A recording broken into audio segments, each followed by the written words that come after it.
شروع کرتی ہوں اللہ کے نام سے جو بہت مہربان اور نہایت رحم کرنے والا ہے۔ لاکھوں درود و سلام آپ صلی اللہ علیہ وسلم پر اور آپ صلی اللہ علیہ وسلم کی آل پر۔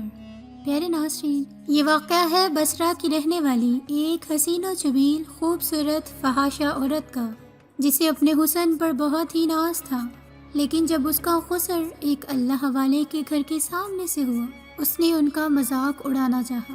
پھر اس کے ساتھ کیا ہوا، یہ جاننے کے لیے واقعے کو ہمارے ساتھ پورا سنتے رہیے، اور اگر آپ چینل پر نیو ہیں تو چینل کو پلیز سبسکرائب بھی کر دیجیے۔ کہتے ہیں کہ بصرہ میں ایک انتہائی حسین و جمیل اور خوبصورت عورت رہا کرتی تھی۔ لوگ اسے شبانہ کے نام سے جانتے تھے۔ ظاہری حسن و جمال کے ساتھ ساتھ اس کی آواز بھی بہت خوبصورت تھی۔ اپنی اسی خوبصورت آواز کی وجہ سے وہ نوحہ گری اور گائیکی میں بہت مشہور تھی۔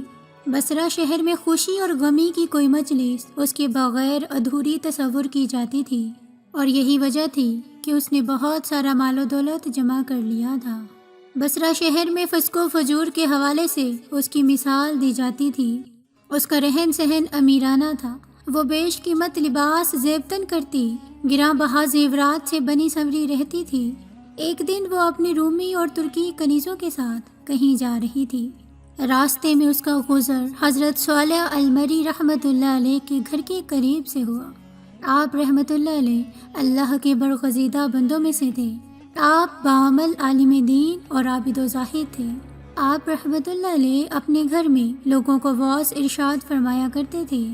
آپ کے واعظ کی تاثیر سے لوگوں پر رخت طاری ہو جاتی اور وہ بڑی زور زور سے آہو بکا شروع کر دیتے تھے، اور اللہ عز و جل کے خوف سے ان کی آنکھوں سے آنسو کی چھڑیاں لگ جاتی۔ جب یہ شبانہ نامی عورت وہاں سے گزرنے لگی تو اس نے گھر سے آہو فغاں کی آوازیں سنی۔ آوازیں سن کر اسے بہت غصہ آیا۔ وہ اپنی کنیزوں سے کہنے لگی، تعجب کی بات ہے کہ یہاں نوحہ کیا جا رہا ہے اور مجھے اس کی خبر تک نہیں دی گئی۔ پھر اس نے اپنی ایک خادمہ کو گھر کے حالات معلوم کرنے کے لیے اندر بھیج دیا۔ وہ لونڈی اندر گئی اور اندر کے حالات دیکھ کر اس پر بھی خدا عز و جل کا خوف طاری ہو گیا۔ وہ وہیں بیٹھ گئی۔ جب وہ واپس نہ آئی تو شبانہ نے کافی انتظار کے بعد دوسری پھر تیسری لونڈی کو اندر بھیجا، مگر وہ بھی واپس نہ لوٹی۔ پھر اس نے چوتھی خادمہ کو اندر بھیجا، جو تھوڑی دیر بعد واپس لوٹ تو آئی۔ اس نے آ کر بتایا کہ گھر میں کسی کے مرنے پر ماتم نہیں ہو رہا، بلکہ اپنے گناہوں پر راہ و بقا کی جا رہی ہے۔ لوگ اپنے گناہوں کی وجہ سے اللہ عز و جل کے خوف سے رو رہے ہیں۔ شبانہ نے یہ سنا تو ہنس دی اور ان کا مذاق اڑانے کی نیت سے گھر کے اندر داخل ہو گئی، لیکن قدرت کو کچھ اور ہی منظور تھا۔ جو ہی وہ اندر داخل ہوئی، اللہ عز و جل نے اس کے دل کو پھیر دیا۔ جب اس نے حضرت صالح المری رحمۃ اللہ علیہ کو دیکھا تو دل میں کہنے لگی، افسوس، میری تو ساری عمر ضائع ہو گئی۔ میں نے انمول زندگی گناہوں میں یکارت کر دی، وہ میرے گناہوں کو کیوں کر معاف فرمائے گا۔ انہی خیالات سے پریشان ہو کر اس نے حضرت صالح المری رحمۃ اللہ علیہ سے پوچھا، اے امام المسلمین، کیا اللہ عز و جل نافرمانوں اور سرکشوں کے گناہ بھی معاف فرما دیتا ہے؟ آپ نے فرمایا، ہاں، یہ وعظ و نصیحت اور وعدے وعیدیں سب انہی کے لیے تو ہیں تاکہ وہ سیدھے رستے پر آ جائیں۔ اس پر بھی اس کو تسلی نہ ہوئی تو وہ کہنے لگی، میرے گناہ تو آسمان کے ستاروں اور سمندر کی جھاگ سے بھی زیادہ ہیں۔ آپ نے فرمایا، کوئی بات نہیں، اگر تیرے گناہ شبانہ سے بھی زیادہ ہوں تو بھی اللہ عز و جل معاف فرما دے گا۔ یہ سن کر وہ چیخ چیخ کر رونا شروع ہو گئی، اتنا روئی کہ اس پر بے ہوشی طاری ہو گئی۔ تھوڑی دیر بعد جب اسے ہوش آیا تو کہنے لگی، حضرت، میں ہی وہ شبانہ ہوں جس کے گناہوں کی مثالیں دی جاتی ہیں۔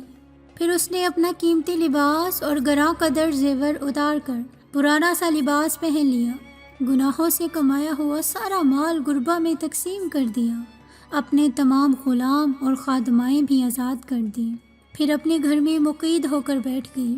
اس کے بعد وہ شب و روز اللہ عز و جل کی عبادت میں مصروف رہتی، اپنے گناہوں پر روتی رہتی، ان کی معافی مانگتی رہتی، رو رو کر رب عز و جل کی بارگاہ میں التجائیں کرتی، اے توبہ قبول کرنے والوں کو محبوب رکھنے والے، گناہوں کو معاف فرمانے والے، مجھ پر رحم فرما، میں کمزور ہوں، تیرے عذاب کی سختیوں کو برداشت نہیں کر سکتی، تو مجھے اپنے عذاب سے بچا لے، مجھے اپنی زیارت سے مشرف فرما۔